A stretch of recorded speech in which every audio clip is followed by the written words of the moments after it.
बताएंगे अब। Unpaid seller वो होता है जिसको पैसा नहीं मिला। Unpaid seller means the seller who does not receive the full money. तो मैंने 100 रुपए दिए, 99.99 पैसा मिल गया, एक पैसा बकाया बाबू। पेड या अनपेड? पेड या अनपेड? अनपेड। अनपेड लगा लो कांटे। गलत जवाब नहीं है, सही है। अभी बताओ भैया, ये बताओ, तुमने जब नहीं बोला मुझे तुमसे मोहब्बत है, कितनी? खत्री जी कितनी? सच बताना। मैं मुझसे क्यों भाई? मैं तुम्हारे ऐसे जमाने का नहीं हूं मैं। दिल्ली में अलाउड है क्या? अब तो दिल्ली में भी अलाउड नहीं है भाई, मुंबई में अलाउड है। मैंने भैया मना कर दी। सेक्शन कौन सा? 71 था ना? क्या था? आर्टिकल 71 था, आर्टिकल था कोई भाई, वो आर्टिकल रिजेक्ट हो गया। बताओ यार।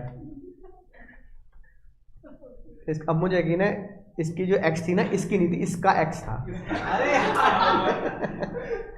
तो तुमने भाई खत्री भाई अपने एक्स को बोला कि मुझे तुमसे मोहब्बत है, तो मोहब्बत कितनी? कितनी? खत्री जी बताओ कितनी मोहब्बत? तो मोहब्बत नापी नहीं जा सकती ना भाई।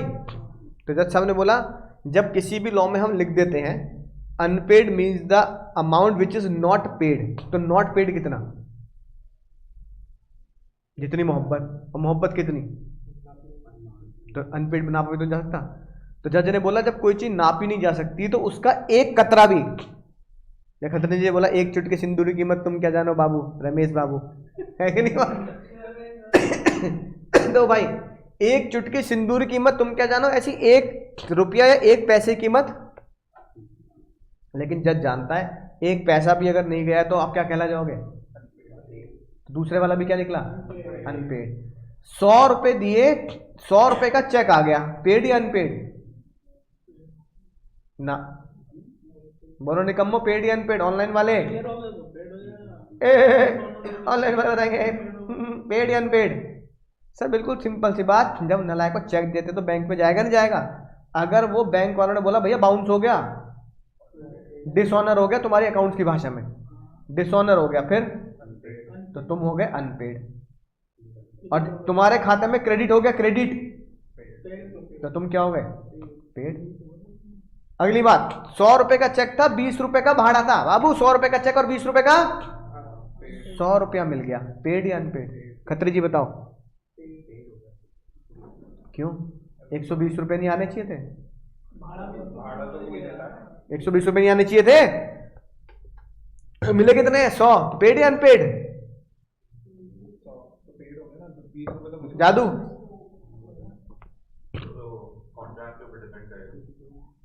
मैं यही था कि 100 रुपए का सामान है, 20 रुपए रिक्शा वाले के हैं, 120 रुपए दे दो भाई। तुमने 100 रुपए दिए, मुद्दा ये है कि पेड या अनपेड? बोलो, पुरानी यादें ताजा कर रहा है नासा। तुम नासा की छोड़ो, तुम बताओ। अनपेड गलत जवाब। नहीं, क्या है?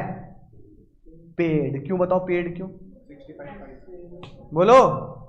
अब सारे सेक्शन याद आ रहे हैं, एग्जाम में ना याद आए होंगे तेरे को। हंस रहा है। बताओ पेड क्यों? नहीं, लॉजिक नहीं समझे तुम, पेड क्यों है भाई? जो सेल्स ऑफ गुड्स एक्ट पढ़ रहे हैं, तो सेल्स ऑफ गुड एक्ट के हिसाब से गुड्स कितने का है? 100 रुपए हो गए। तो भाड़े का कोई लेना देना नहीं है सेल्स ऑफ गुड एक्ट को। सेल्स ऑफ गुड एक्ट कह रहा है भाई गुड्स की बात करो, भाड़े की बात मत करो।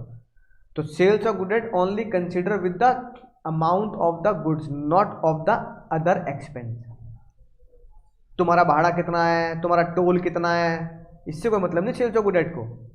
पैसा आ गया ना, गुड्स का खेल खत्म। तो क्या लिखोगे? पेड। अगला मजेदार क्वेश्चन, अब सुनना ध्यान से ना, इधर उधर मिक्स मत करो, है ना? इधर उधर मिक्स करोगे तो उल्टा कंफ्यूज ही होगा।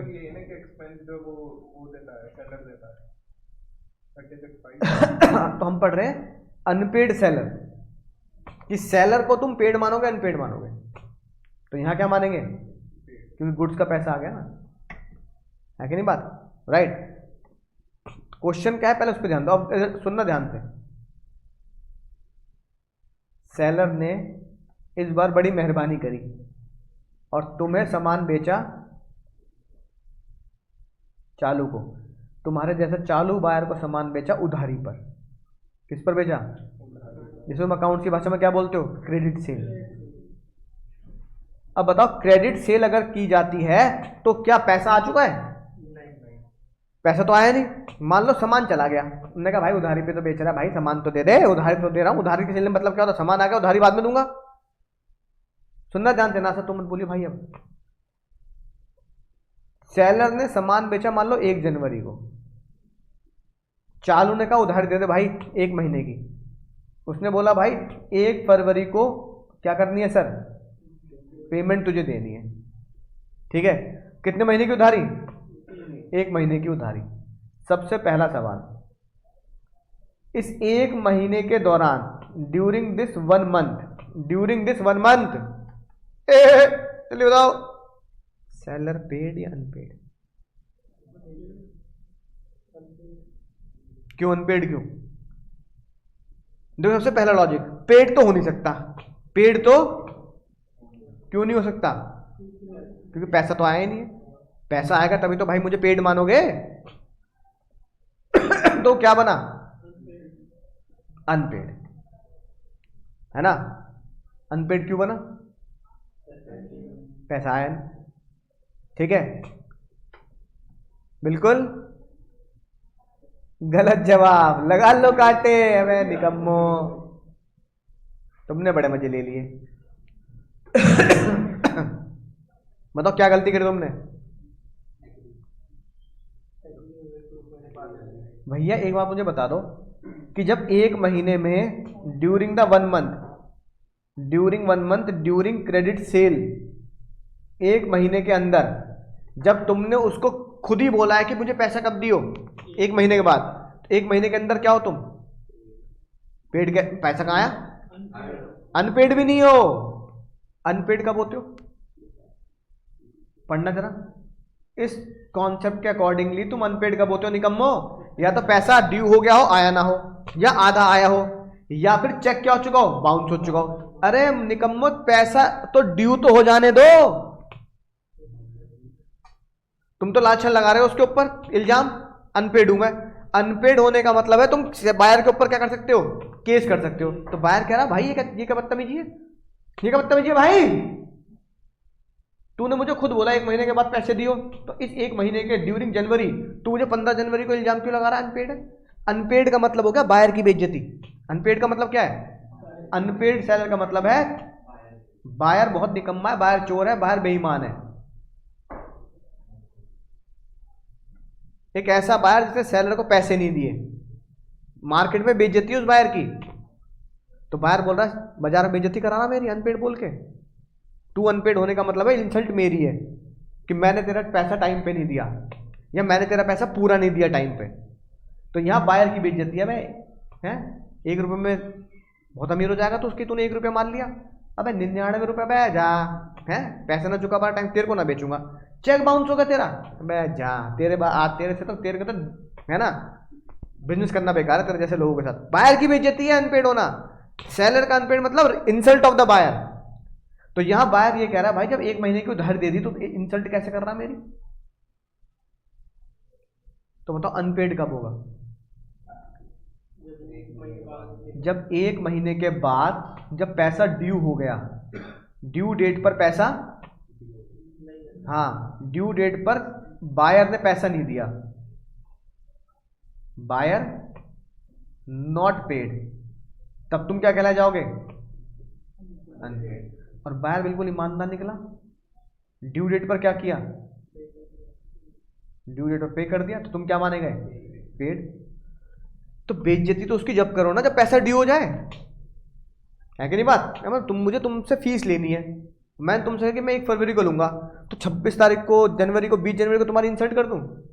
पैसे ना देता है तुम कहो सर पैसे ना देता। अरे सर आपने तो बोला 1 जनवरी फरवरी को आज, ये क्या बात हुई 20 जनवरी को बोल रहे पैसे फीस नहीं दे रहा तू, है कि नहीं बात? तो बताओ इस दौरान क्या हुआ? इस दौरान अब असली सवाल बना, इस दौरान क्या हुआ? 1 महीने में इसका आंसर क्या लिखूं? बोलो, नाइदर पेड नॉर अनपेड, कुछ भी नहीं है, नाइदर पेड कहला जाओगे नॉर अनपेड। समझ में बात? अनपेड सेलर कॉन्सेप्ट उधारी में नहीं लगता, यानी कि अनपेड सेलर का कॉन्सेप्ट कब नहीं लगता? हाँ, क्रेडिट पीरियड पर नहीं लगता। याद रखना ये बात, ये एमसीक्यू में बहुत आता था भाई, जब पहले सीए के एग्जाम एमसीक्यू होते थे ना, बहुत आता था ये, बच्चा की इसी में गलती करता था। क्रेडिट पीरियड के दौरान क्या हो तुम, पेड, अनपेड, पार्टली पेड या नन, तो आंसर नन होता था, है ना। और एमसीक्यू में बच्चे को ज्यादा, सबसे ज्यादा शक होता है नन आंसर पर, तो होता था नन, है ना। सबसे ज्यादा अगर बच्चा एमसीक्यू में दिक्कत करता है तो किसमें दिक्कत करता है? नन में, क्योंकि उसे विश्वास नहीं होता कि नन भी हो सकता आंसर। यहां नन होता था आंसर, है ना, ये तुमने महसूस किया होगा, राइट। अब अगला सवाल सुनना ध्यान से, क्वेश्चन 2 और भी डेंजर। क्या ऐसा हो सकता है कि क्रेडिट पीरियड में अनपेड सेलर, अनपेड नहीं लिखता, क्रेडिट पीरियड में क्या सेलर को अनपेड घोषित किया जा सकता है? बोलो, चलो अगर मैं तुमसे बोलूं हाँ एक केस है दुनिया में ऐसा, सिर्फ only and only there is a one case जो इसका एक्सेप्शन बनता है कि क्रेडिट पीरियड के दौरान कोई भी सेलर अनपेड नहीं होता एक्सेप्ट वन। क्या कोई ऐसा लोचा है कि उधारी के एक महीने में भी वो सेलर क्रेडिट पीरियड में अनपेड कहलाया जाए? बोलो, एक ही है दुनिया में ऐसा काम, बोलो कौन सा है वो काम? एक, सिर्फ एक, बताओ कौन सा? इंसॉल्वेंट। अगर बायर इंसॉल्वेंट हो जाए, अगर बायर क्या हो जाए? अगर बायर इंसॉल्वेंट हो गया शिवाजी द बॉस की तरह, तो तुम्हें पता है तुम सेलर हो, तो सेलर को पता है सारा का सारा सामान किसके पास चला जाएगा? वकील के पास, है ना। तो तुम इंसॉल्वेंसी में खुद को क्या मान लेना? अनपेड, क्योंकि अब तुम्हारा पैसा तुम्हें बायर नहीं देगा, कौन देगा? कोर्ट देगा, और कोर्ट में पता नहीं कितने महीने की लड़ाई लड़नी पड़े और कितने हाथ फैलाने पड़े, है ना। सामान तुमने 1 करोड़ का बेच दिया, पर हो सकता है मिले 10-12 लाख, क्योंकि बाकी लोग भी तो हाथ फैला के खड़े हैं। तो भैया जज पता नहीं तुम्हें कितना दे या ना दे, इंसॉल्वेंट होते ही बिना कोई चिट्ठी पत्री के, बिना कोई लड़ाई झगड़े के, अगर तुम्हें पता लग गया बायर इंसॉल्वेंट हो गया है, तो समझ लो पैसा मर गया तुम्हारा, अब ना मिलते पैसे, बेड डेट की तरह हो गए। अपने आप को क्या मान लेना? अनपेड। अपने आप को क्या मान लेना? क्या है? बेड डेट मान लो, क्या मान लेना? Unpaid seller. If buyer is insolvent during the credit period, then in such credit period seller become unpaid seller. Seller क्या माना जाएगा? तो भाई ये प्यार भरे क्वेश्चन है, बहुत होश में लिख लेना, 6 के 6 क्वेश्चन, 1 2 3 4 5वां ये और 6ठा ये, समझ गए? 6 के 6 क्वेश्चन। अब 6 में से कोई भी क्वेश्चन टपक सकता है ना, राइट।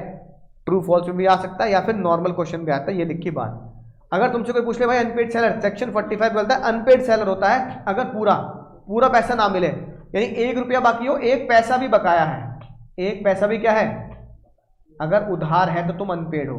या फिर नेगोशिएबल इंस्ट्रूमेंट चेक दिया, चेक क्या हो गया?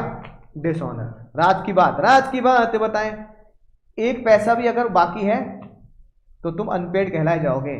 अनपेड सेलर का कॉन्सेप्ट गुड्स का लेने देने से है, खर्चे से इसका कोई लेना देना नहीं है। क्वेश्चन नंबर, है ना, 3 या 4 जो मैंने तुम्हें कराया। क्वेश्चन नंबर 6, अगर बायर इंसॉल्वेंट हो गया तो तुम क्या मान सकते हो अपने आप को? अनपेड मान सकते हो, क्योंकि क्रेडिट पीरियड की एक्सपायरी पर जब पैसा ड्यू होता है तब फैसला होता है कि आप पेड है अनपेड है, लेकिन उस क्रेडिट पीरियड के दौरान बायर इंसॉल्वेंट हो गया तो ये वाला क्वेश्चन 6 लिख लो चाहे, है ना, इसे क्वेश्चन 5 लिख लो चाहे।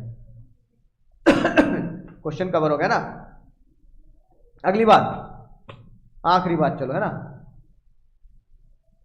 इस बार चालू बायर ने कोई चालूपंती नहीं करी। चालू बायर तुम्हारे पास आया और बायर ने तहे दिल से झोली खाली कर दी अपनी, भर दो झोली, या मोहम्मद है ना, ये वाला गाना गाते हुए तुम्हारी झोली में सारा पैसा रख दिया। ही टेंडर 100% मनी। भैया अपना पैसा ले लो यार, नींद ना आती रातों को, पैसे ले लो यार। तुमने कहा यार ये तो चालू बात है, इतना शरीर कैसे, खुद ही पैसे ले, तुमने गिने भी, मैं पैसे भी लाए, चक्का कुछ तो लोचा है भाई। पता नहीं तुम्हें क्या बात समझ में, तुमने चालू बायर के ऊपर शक किया, तुम्हें लोगों ने चोरी का ना हो, मेरे घर में पुलिस आ जाए, तुमने पता नहीं क्या किया, तुमने पता नहीं क्या दिमाग लगाया, तुमने कहा मैं नहीं ले रहा, आज नहीं ले रहा, कल दे दियो, शनिवार को पैसे ना पकड़ता मैं। तो तुम्हारे दिमाग में लगा कि भाई जो होना होगा कोर्ट कचहरी पुलिस का चक्कर आज में निपट जाएगा। पता नहीं कहाँ से एटीएम लूट लिया, चेन लूट ली, क्या कर लिया इनने ऐसा, इतनी ईमानदारी से पैसे देने आया। वो कह रहा भैया देखियो, एक तो तुम पहले सेलर निकल रहे हो, अजीब दुकानदार हो, तुम्हें पूरा पैसा दे के आ रहा हूँ, तुम पैसे को मना करो, आई भी लक्ष्मी को मना नहीं करते भैया।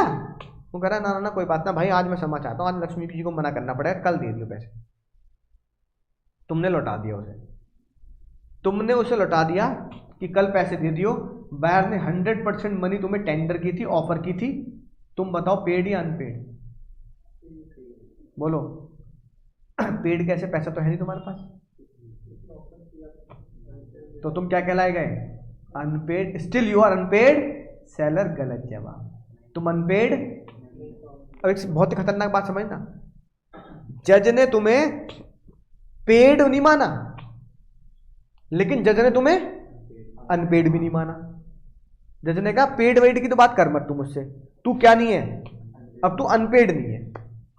अगर तू अनपेड नहीं है तो अनपेड सेलर के जो राइट्स होते हैं, अनपेड सेलर के जो अधिकार होते हैं, राइट्स होते हैं, वो नहीं मिलेंगे तुझे। अब तू अनपेड नहीं है, क्यों नहीं है? उसने पैसे तूने मना कर दिए, लक्ष्मी जी को तूने ठुकराया है, तूने मना कर दिए, बात खत्म। बात समझ में आई? तो एग्जाम में पेड मत लिख के आ जाना, पैसे कहाँ हैं उसके बाद जो पेड लिख के आ रहे हो, लेकिन अनपेड ही मत लिखना। ये भी वो खतरनाक बात है, 5 स्टार लगा लेंगे।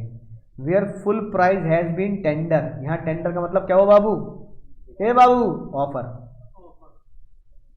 और सेलर ने कहा मैं ना ले रहा भाई पैसे, अब सेलर को अनपेड सेलर नहीं कहलाया जाएगा। समझ गए भाई? ये बहुत सिंपल सा क्वेश्चन है, ये जो ऊपर पढ़ा है ना वो सारे क्वेश्चन दोबारा लिख दिए, तो आराम से हम बुक में आराम से पढ़ना। अगर केस स्टडी बनेगी तो ऐसी बनेगी, पेड अनपेड क्रेडिट क्रेडिट उधार खत्म, जो ऊपर क्वेश्चन कराया ना वो यही है, बस वहाँ 100 रुपये या 10,000 रुपये, बात खत्म। ठीक है, अब अगली बात आती है सर अगर मैं अनपेड सेलर हूं तो मेरा अधिकार क्या है? क्या है मेरे अधिकार? अब सुनना बहुत ही मजेदार बात। सबसे पहले अनपेड सेलर जो होगा, पहला उसका अधिकार होगा गुड्स के लिए। किसके लिए होगा सर? और दूसरा अधिकार होगा बायर के खिलाफ। तो पहला अधिकार किसके खिलाफ? और फिर सेकंड अधिकार। अब इतना टुच्चा लगेगा ना तुम्हें, कॉन्सेप्ट टुच्चा लगेगा, क्योंकि तुम इसके बारे में पहले से जानते हो, तुम इसके बारे में क्वेश्चन भी सॉल्व कर चुके हो। पूरी ज्यादा पहले कर चुके हम क्वेश्चन सॉल्व। हाँ, क्या तुम्हें याद है पराक्षरी के समय? तुम्हें ये बताओ, ये 12th वाले भैया की कॉल्स इन एरियर हो गया, क्या करते हो? ये मैंने तो पहले भी डिस्कस किया था, बताओ क्या करोगे? 4 फीट कर दोगे? 4 फीट की मैं तुमसे एंट्री पूछ ही नहीं रहा कि तुम्हारी बेइज्जती हो जाए, लेकिन 4 फीट तो करते हो ना। 4 फीट के बाद देन री, अब री इशू को री सेल भी तो बोल सकता हूं मैं। किसको? नए बायर को। और किससे 4 फीट किए? पुराने बायर का जो तुमने शेयर 4 फीट किया, वो क्यों किया? क्योंकि उसने क्या नहीं दिए? पैसे नहीं दिए। कॉल इन एरियर मतलब शेयर का पैसा नहीं दिया। अगली बात, सेक्शन 2 सबसेक्शन 7 पढ़ा? क्या था सेक्शन 2 सबसेक्शन 7? क्या था? बोलो। छर्रे वाली बंदूक लाया करो, तुम्हारे पट पट पट तुम्हारे मुंह पे मारा करूंगा। सेक्शन 2 सबसेक्शन क्या था?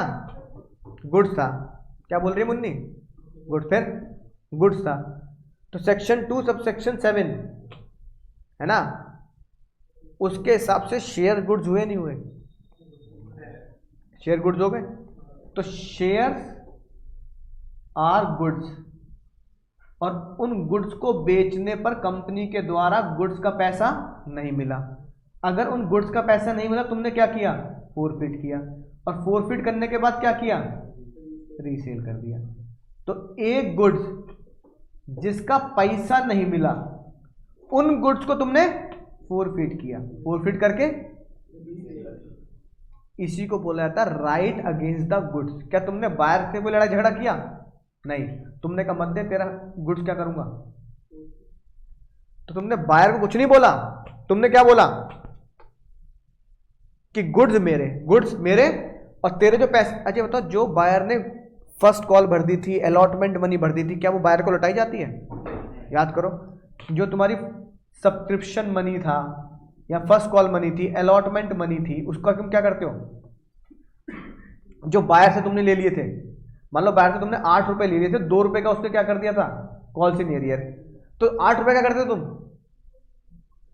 शेयर कैपिटल में ले आते थे या कैपिटल रिजर्व में ले आते थे, अच्छा ना, तो तुम जब कैपिटल रिजर्व में उसको ट्रांसफर कर देते हो, कैपिटल रिजर्व मेरा है या बायर का है, यानी कंपनी का है ना, तो कंपनी ने वो पैसा अपने पास रख लिया, तो बायर का क्या होगा, बैड डेट, बायर का तो बैड डेट हो गया ना।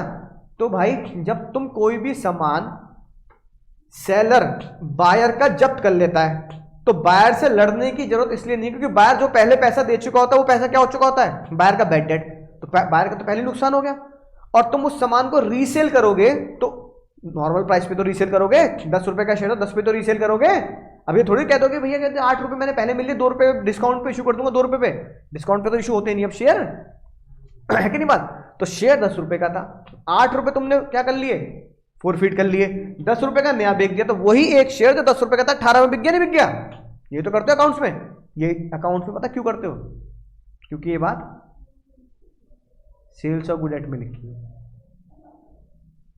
भाई ये बात तुमसे पराग सर ने छुपाई है, किसने छुपाई है, धोखा किया तुम्हारे साथ, सेक्शन 17 के हिसाब से फ्रॉड किया गया है, अकाउंट वाले भैया ने भी तुम्हें ये बात छुपाई है 12th में उन्होंने कहा एंट्री राइटर क्या कर है ना, लेकिन ये नहीं बताया कि ऐसा किया क्यों है ना, और तुम भी इतने निकम्मे वाला, तुमने पूछा भी नहीं, अरे बेचारे के 8 रुपए थे, 8 के 8 मान लोगे, मजबूरी है उसकी, बीमार हो गया बेचारा, पैसे खत्म हो गए, लुट गया, तो मजबूरी के में उसके 8 रुपए लौटाने नहीं है क्या, तो 8 रुपए लौटाए तो नहीं, कहां बेच दिए, कैपिटल रिजर्व में, है कि नहीं बात। तो तुमने कभी ये पूछा ही नहीं अकाउंट्स वाले मास्टर जी से कि 8 रुपए उसके हमने रख लिए और 10 रुपए में नया शेयर इशू कर दिया, तो एक शेयर जो 10 रुपए का था उसके 18 रुपए मिल गए, हम 8 रुपए क्यों नहीं लौटा रहे, तो अगर तुम पूछते तो वो क्या जवाब देते, या तो कोई जवाब नहीं देते, या फिर अगर पढ़ लिख लिए होते तो क्या जवाब देते,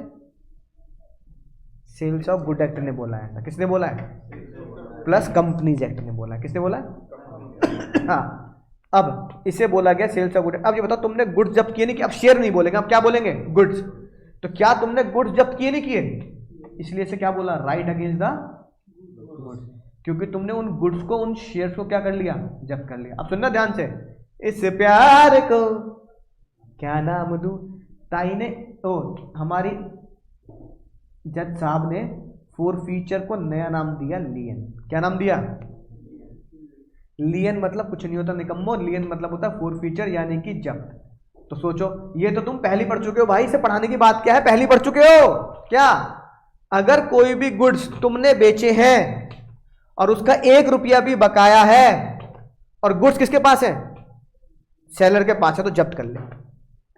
गुड्स अगर सेलर के पास है तो जब्त कर ले, क्योंकि गुड्स अगर बायर के पास होंगे तो जब्त कैसे कर लोगे, जब्त कब कर पाओगे, जब गुड्स सेलर के पास होंगे। अब जब्त करके क्या करोगे, तो जो रीसेल है ना, उसी को क्या नाम दिया, रीसेल ही नाम दिया।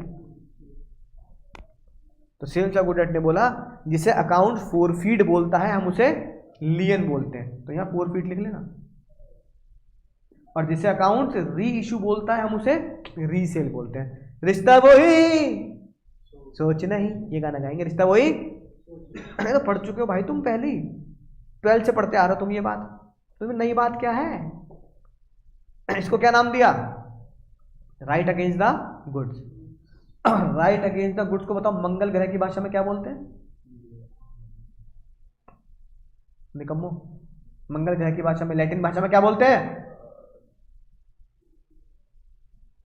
पहली क्लास में याद कराई तुम्हें ये बात, सेल्स ऑफ गुड एट के। हाँ, जस्ट इन रैम क्या बोलते हैं सर? Just in RAM. और राइट अगेंस्ट द बैर वो क्या बोलते हैं? हाँ, जस्ट इन पर्सोनम। तो ये होता है जस्ट इन रैम, और राइट अगेंस्ट द पर्सन होता है जस्ट इन पर्सोनम। तो right against the good just in RAM. तो जस्ट इन रैम में हम पहली बार जो हम पढ़ चुके हैं वो क्या पढ़ चुके हैं? गुड्स को क्या करने का है बाबू? जब्त कर लेने का है और रीसेल कर लेने का है, जब्त करने का है और ये लिखी बात। तो अकाउंट्स में जो एंट्री डालते हो किसकी वजह से डालते हैं?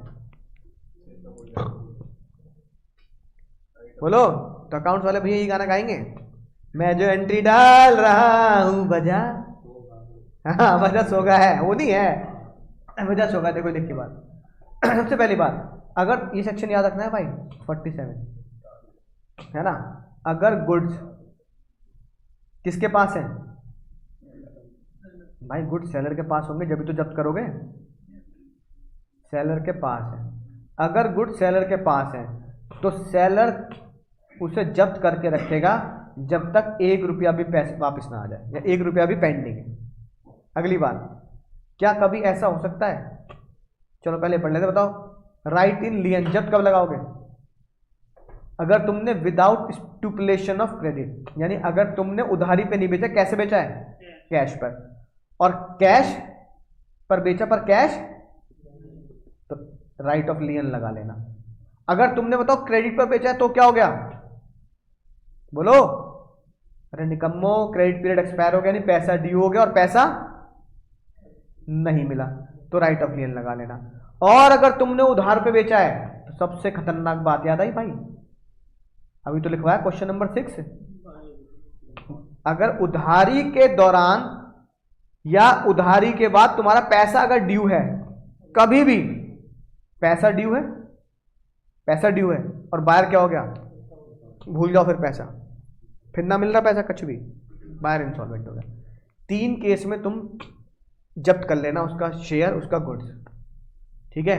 कैश पे बेचा था, कैश नहीं दे गया, उधारी बेचा, उधारी का पीरियड समय खत्म हो गया, या बायर कभी भी क्या हो गया?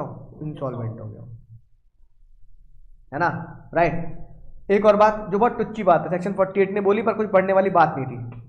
तुमने सामान उसे आधा आधा करके भेजना था। तुमने पहले उसे आधे गुड्स बेच दिए। मान लो तुमने 1000 गुड्स बेचे, मान लो 400 भेज दिए, 400 गुड्स सेंड कर दिए, 600 बाकी हैं। 400 गुड्स के बाद उन्हें पैसे देने से मना कर दिया, वो इंसॉल्वेंट हो गया, तो क्या 600 पे राइट ऑफ लियन लगा सकता हूं? 600 पे लियन लगाऊं नहीं लगाऊं? लगाओ भाई, और क्या, अनपेड हो तो लगाओ। ये लिखी बात। 48 ने बोला भाई ये सोचने वाली बात थोड़ी है, तुमने कुछ सामान दे दिया, बाकी सामान बाकी है और वो इंसॉल्वेंट हो गया या पैसे नहीं दे रहा, तो जो बाकी है उस पर क्या लगा दो? राइट ऑफ लियन लगा दो, ठीक है। 47 हो गया। 49 बहुत इंपॉर्टेंट, बताओ मेरा राइट ऑफ लियन कब खत्म हो जाएगा? कि जब मैं गुड्स को जब्त करूं ही ना, जब्त नहीं कर सकता, बताओ कब? अजीब बात है। अरे जब गुड्स बायर को छोड़ो, जब गुड्स तुमने सनी देओल को दे दियो, यानी अगर गुड्स तुमने ट्रक वाले को लोड करा दिए अपनी फैक्ट्री से, ट्रक वाला निकल लिया गुड्स लेके, तो जब्त कैसे कर लोगे भाई? जब्त करने के लिए गुड्स क्या होने चाहिए? मेरे हाथों में होने चाहिए, है ना। और जब गुड्स तुमने किसको दे दिए? ट्रक वाले को दे दिए, तो सेलर अब गुड्स को क्या नहीं कर सकता? ये जज साहब ने कहा लिखने की बात नहीं, पर निकम्मो लिख देता तो मान लिए, अगर गुड्स सनी देओल के पास है तो अब तुम राइट ऑफ लियन नहीं लगा सकते। और तुमने क्या किया? सेक्शन 25 का भी सहारा नहीं लिया। याद है सेक्शन 25 नमक? मैंने कहा था भाई नमक वाला सेक्शन बहुत इंपॉर्टेंट है। तुमने सेक्शन 25 का भी सहारा नहीं लिया और किसको दे दिया सामान? बोलो, बायर को, ट्रक को। राइट ऑफ लियन ना लगना, ठीक है। या फिर बायर कोर्ट से नोटिस लिया है। किससे लिया है? अगर भैया जज ने नोटिस निकाल दिया कि गुड्स तेरे पास रखा भी हो तो भी किसको दे दे? तो भैया गाना हम पहले भी गा चुके, कानून से ऊपर कुछ नहीं कानून से आगे कुछ नहीं, गाना हम पहले भी गा चुके। सलमान भाई ने बोल दिया भैया कानून से आगे कुछ नहीं। अब गलती तुम्हारी हो या बायर की हो, ट्रक वाले की हो, सनी देओल की हो, जज साहब ने कहा भाई सामान उसका है, अब राइट ऑफ लियन फोरफीट खत्म। अब तुम फोरफीट नहीं, अब देखो खतरा बन रहा है भाई, याद रखना एग्जाम में पूछ लेंगे कभी भी ये। तीसरा, तुम क्या निकले? बड़े दिल वाले। क्या निकले तुम? बताओ, बड़ा दिल किसका होता है? बड़े दिल वालों का। बड़ा दिल किसका होता है? और तुम ऐसे बड़े दिल वाले निकले। तुमने कहा अरे भाई सिमरन जा जी ले अपनी जिंदगी। पैसा मिला नहीं, प्यार मोहब्बत में तुमने क्या किया? सामान किसको दे दिया? बायर को। तो जज कह रहे हैं भाई तुझे पैसा मिला नहीं, तूने सामान क्यों दे दिया उसे? तूने सामान क्यों दे दिया? है कि नहीं बात? तो जज साहब ने कहा राइट ऑफ लियन नहीं लगा सकता, क्योंकि राइट ऑफ लियन के लिए की सबसे पहली शर्त क्या है? सामान आपके पास होना चाहिए। और तुम्हारा दिल इतना बड़ा तो निकला, लेकिन तुम्हारा दिल अगले लेवल पे इससे भी बड़ा निकला, दिल के अंदर दिल। है कि नहीं बात? कैसे? बायर क्या था? ओ सेलर क्या था? तुम सेलर, अनपेड। सुनना ध्यान से, बड़ी खतरनाक बात बोल रहा हूं। तुमने बायर को सामान बेचा, लेकिन सामान किसके पास है? सामान अभी तुम्हारे पास है। समझ लो ना ये वाली बात। बायर ने तुम्हें कॉल करा, हेलो हेलो भैया, हेलो हेलो, और बायर ने बोला कि मुझे मेरा सब बायर मिल गया। क्या मिल गया? सब बायर मिल गया, है ना।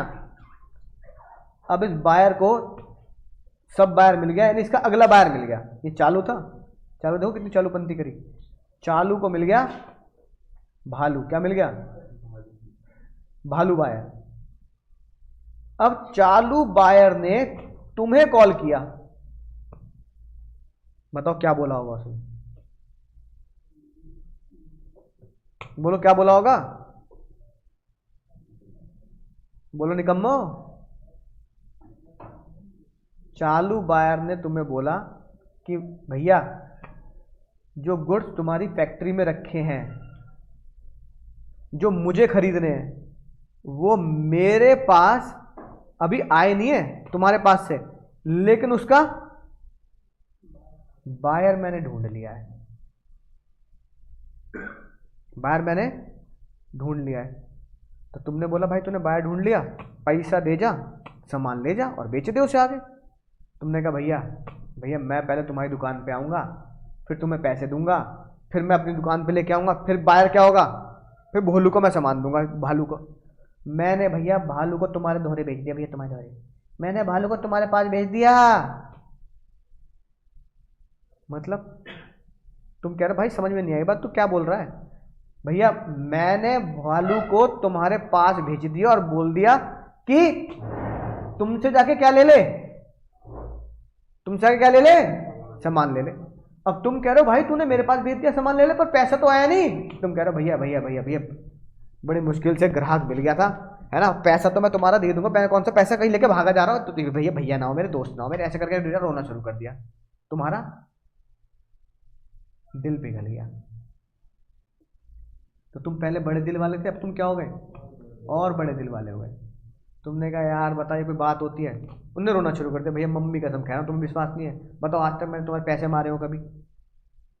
तो तुमने उसको बोल दिया क्या? बोलो जल्दी, भेज दे, भेज दे।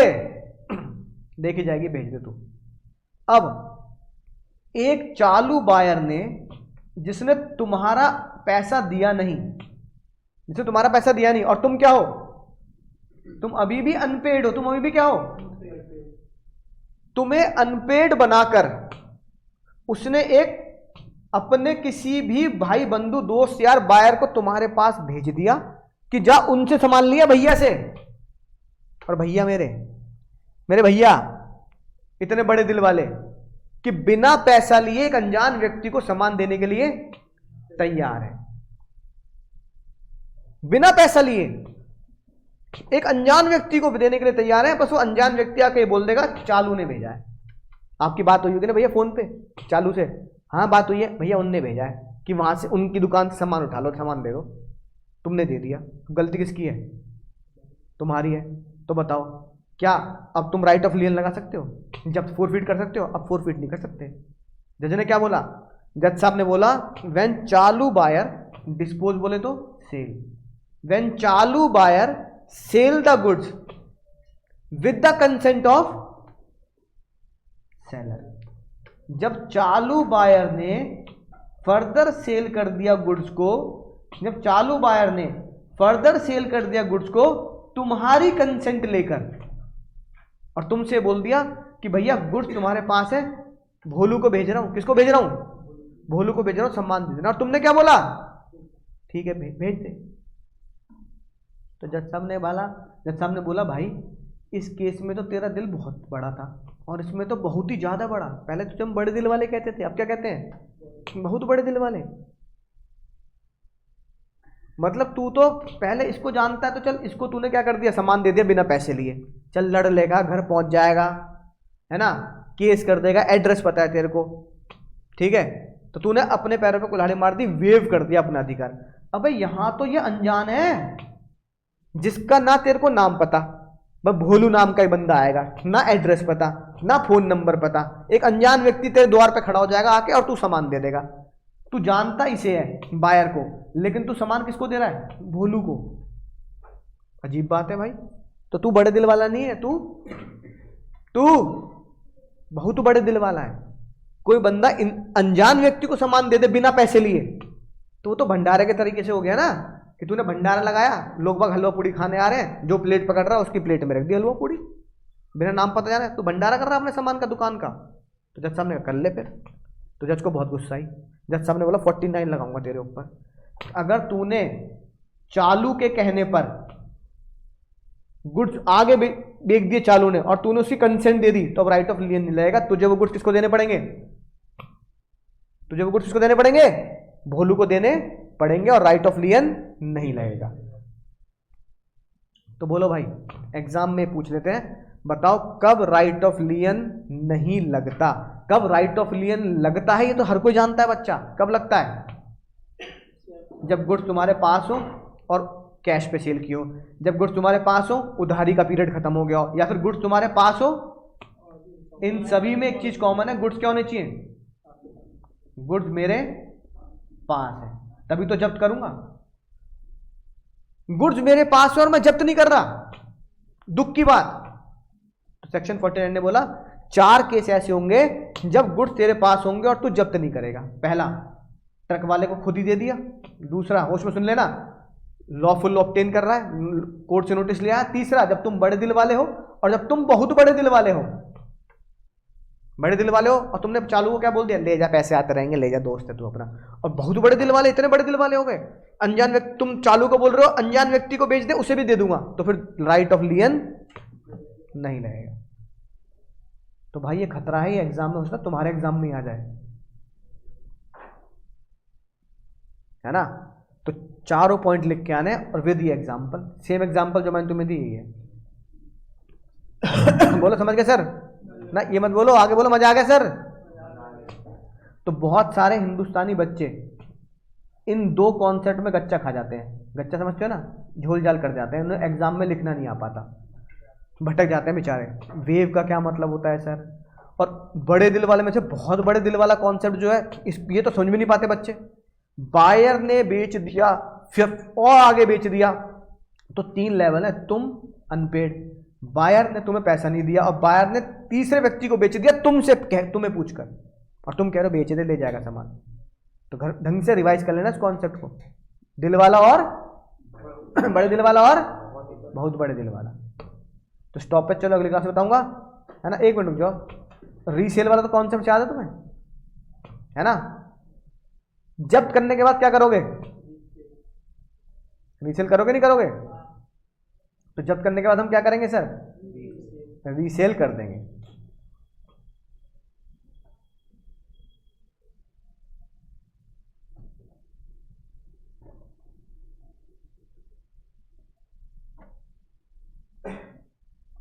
ठीक है, बोलो समझ गए? ये लिखा सेक्शन 54, एक बार पढ़ लेते हैं। जब भी तुम जब्त करोगे गुड्स को, उसे क्या कर देना, रीसेल। सुनना ध्यान से, जब मैं अकाउंट्स में अपने शेयर रीइश्यू करने की बात करता हूं, तो क्या मैं पुराने बायर को जिसकी 2 रुपए की कॉल सी नीचे जा रही है उसको बताता हूं नहीं बताता? बताता हूं। तुमने शायद थ्योरी में याद नहीं होगा, उसे बताना मेरा फर्ज है कि भाई 2 रुपए दे दे वरना बेच दूंगा। शायद 14 दिन का नोटिस जाता है, याद होगा ना, 14 डेज का। 14 डेज का notice sales of good act की वजह से नहीं जा रहा, 14 डेज का नोटिस कंपनीज एक्ट की वजह से जा रहा है। सेल्स ऑफ गुड एक्ट ने यह बोला कि जब भी तुम गुड्स को बेचोगे, नोटिस तुम्हें देना होगा, चाहे वो शेयर्स हो, चाहे वो एसी हो, चाहे वो पेन हो, चाहे वो पेंसिल हो, गुड्स होना चाहिए। किसी भी गुड्स को बेचने से पहले, रीसेल करने से पहले एक नोटिस दे देना। बात समझ में आई? इसलिए हम कंपनीज एक्ट के हिसाब से 14 दिन का नोटिस देते हैं। नोटिस देना है सेल्स ऑफ गुड एक्ट ने लिखी बात, लेकिन कितने दिन का नोटिस देना है? 14 दिन, ये कंपनीज एक्ट ने लिखी बात। ठीक है। और अगर गुड्स निकला पेरिशेबल नेचर का, तो जज साहब ने बोला बिना नोटिस दिए क्या कर देना, रीसेल कर देना। तो इसका मतलब सेकंड पॉइंट में गुड्स कौन से हैं? Non perish. ठीक है ना, राइट। और तीसरा पॉइंट, अगर तुमने सेक्शन 25 का सहारा लिया है, अगर तुमने सेक्शन 25 का सहारा लिया है और तुमने बिल्टी रेलवे रिसिप्ट अपने नाम पे बनाई, तुम ही ओनर हो, तो तुम उसको रीसेल कर सकते हो अगर बायर ने डिफॉल्ट कर दिया पेमेंट का। याद आई बात? तो ये वाली बात सेक्शन 25 से पिक हुई है, बोलो। और अगर बायर ने धोखाधड़ी की तो क्या करोगे? एमपी माइनस सीपी कर लेना, है ना, राइट। चलो सिंपल सी बात बताता हूं, सुनो ध्यान से लो। पहले क्वेश्चन के फॉर्म में बताया था तुम्हें। तुमने बायर को 100 रुपए का सामान बेचा, कितने का सामान बेचा? अब जब बायर ने धोखाधड़ी करी, तुमने क्या किया? रीसेल। सुनो ध्यान से, बहुत इंपॉर्टेंट बात बोल रहा हूं मैं। तुमने उसे रीसेल किया 90 रुपए में, क्योंकि मार्केट में उसकी वैल्यू घट गई थी।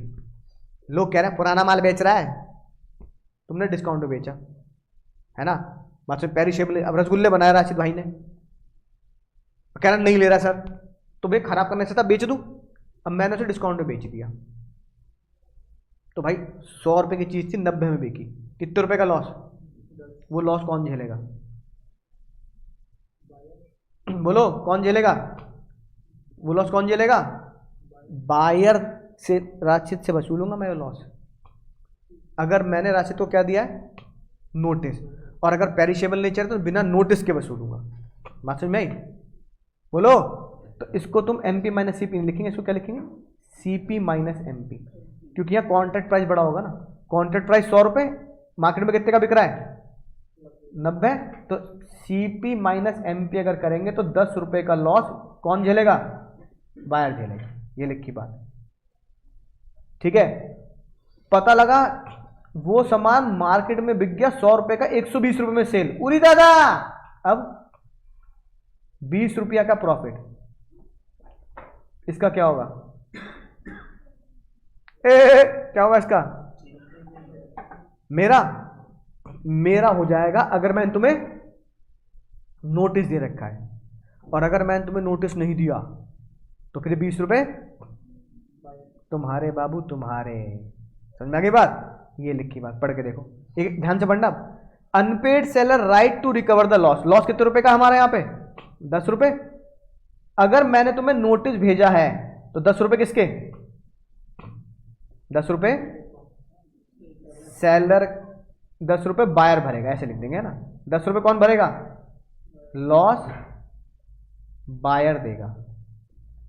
अगर मैंने तुम्हें नोटिस नहीं दिया और वो पेरिशेबल नेचर का नहीं था, नॉन पेरिशेबल नेचर का है, तो फिर वो लॉस किसका? लॉस सेलर का। अगली बात, अगर वो सामान मैंने तुम्हें 120 का बेच दिया और यहां कितने का प्रॉफिट हुआ, 20 रुपए का प्रॉफिट बाबू, original buyer right to recover the profit on resale, है ना। ओरिजिनल बायर, है ना, क्या उसे प्रॉफिट मिलेगा? नहीं मिलेगा, क्योंकि मैंने क्या दिया है, नोटिस दिया है। तो प्रॉफिट किसका? प्रॉफिट रीसेल करने वाले सेलर का। और अगर नोटिस नहीं दिया तो प्रॉफिट किसका? प्रॉफिट पुराने बायर का, उसे देना पड़ेगा। जो न्यू बायर है, जो न्यू बायर है उसे तुम बताओगे थोड़ी कि तुम जो शेयर रीसेल रीइश्यू कर रहे हो वो पहले से उस पर पैसा कमा चुका हूं, पोल थोड़ी खोलोगे अपनी। तो ओरिजिनल बायर को पूरा गुड टाइटल मिलेगा, चाहे वो नोटिस दिया हो चाहे वो नोटिस ना दिया हो, उसको पुराने बायर से कोई लेना देना। अब वही जो 8 रुपए मैंने जब्त किए थे, मैंने जब रीइश्यू करे शेयर, रीइश्यू की एंट्री याद है ना, जब मैं रीइश्यू करता हूं शेयर वही 10 रुपए का, 10 रुपए में रीइश्यू करूंगा, तो मैं क्या अपने नए बायर को बताऊंगा पुराने बायर से मैंने 10 रुपए जब्त कर रहे हैं, 5 रुपए जब्त किए, 8 रुपए जब्त किए? नहीं ना, तो उसे तो पता ही नहीं है। तो वो तो ये बोल रहा है भाई जो तू मुझे रीइश्यू कर रहा है ना वो सामान मेरा है या नहीं है, तो भैया जो रीइश्यू करने वाला सामान बायर नए बायर का होगा, है कि नहीं बात। ये दोनों कॉन्सेप्ट याद रखना, 10 रुपये और 20 रुपए का क्या होना है, समझ गए। तो 54 ने हमें ये बातें बताई, ठीक है भैया। और एक बात ध्यान रखना भाई, मैंने तुम्हें पहले ही बोला इंटर की तैयारी करनी है, ये मैं तुम्हें पढ़ा ही नहीं रहा कि तुम फाउंडेशन पढ़ रहे हो, तुम्हारे दिमाग में भ्रम है ना सा भैया। भगवान के लिए अगली बार क्लास में आओ तो सीधे इंटर में आना, है ना, कि मुश्किल जरूर है लेकिन भाई हारा नहीं हूं मैं, मंजिल से कह दो अभी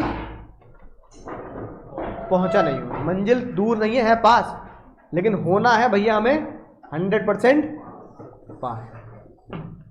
ऑनलाइन वाले बच्चों tata bye bye, take care, बोलो समझ गए, मजा आ गया सर, मजा आ गया सर, बहुत सिंपल।